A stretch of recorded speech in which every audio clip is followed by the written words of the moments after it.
Tail bone pain വരുന്നതിന് വളരെ chance കൂടുതലായിട്ടുള്ള ഒരു ടൈമാണ് പ്രഗ്നൻസി ടൈമിൽ അല്ലെങ്കിൽ ഡെലിവറി കഴിഞ്ഞിട്ട് വരുന്ന ടെയിൽ ബോൺ പെയിൻ. ഇതിൻ്റെ റീസൺ എന്താണെന്ന് വെച്ചാൽ പ്രഗ്നൻസി ടൈമിൽ നമുക്കുള്ള വെയ്റ്റിനേക്കാളും എക്സ്ട്രാ ഒരു വെയിറ്റ്, അതായത് നമ്മുടെ ബേബിയുടെ വെയിറ്റാണ് നമ്മൾ ക്യാരി ചെയ്യുന്നത്. ടെയിൽ ബോണ് നമ്മുടെ സ്പൈനിൻ്റെ ഏറ്റവും ലോവസ്റ്റ് ആയിട്ടുള്ള ഒരു ബോണാണ്.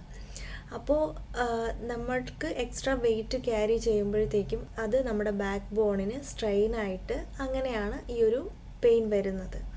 അപ്പോൾ ഇതിനായിട്ട് നമുക്ക് ചെയ്യാൻ പറ്റുന്നത് മാക്സിമം നമ്മുടെ പോസ്റ്റർ കറക്റ്റ് ചെയ്യുക എന്നുള്ളതാണ്. എപ്പോഴും ഇരിക്കുമ്പോഴത്തേക്കും ഒരു ബാക്ക് സപ്പോർട്ട് ചെയ്തിട്ടിരിക്കുക, ബാക്കിലൊരു പില്ലോ വെച്ചിട്ടിരിക്കുക, അല്ലാണ്ട് ഇങ്ങനെ ബെൻഡ് ചെയ്തിട്ടോ വളഞ്ഞിട്ടോ അങ്ങനെ ഉണ്ടൊന്നും ഇരിക്കാണ്ടിരിക്കുക. എപ്പോഴും നമ്മുടെ ടെയിൽ ബോണിന് സ്ട്രെയിൻ വരാത്ത തരത്തിൽ, ആ ഒരു സ്ട്രെയിൻ കുറയ്ക്കുന്ന തരത്തിലായിട്ട് നമ്മൾ ഇരിക്കേണ്ടതാണ്.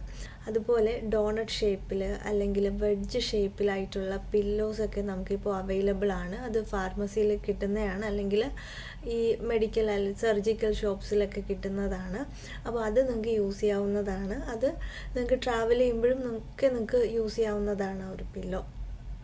പിന്നെ എക്സസൈസ്, ഈ ഒരു ടൈമിൽ ചെയ്യേണ്ട എക്സസൈസ്, അതെന്നോട് ചിലർ കമൻറ്റ് ചെയ്തിട്ടുണ്ടായിരുന്നു, ഈ ടെയിൽ ബോൺ പെയിന് പ്രഗ്നൻസി ടൈമിൽ ചെയ്യേണ്ട എക്സസൈസ്.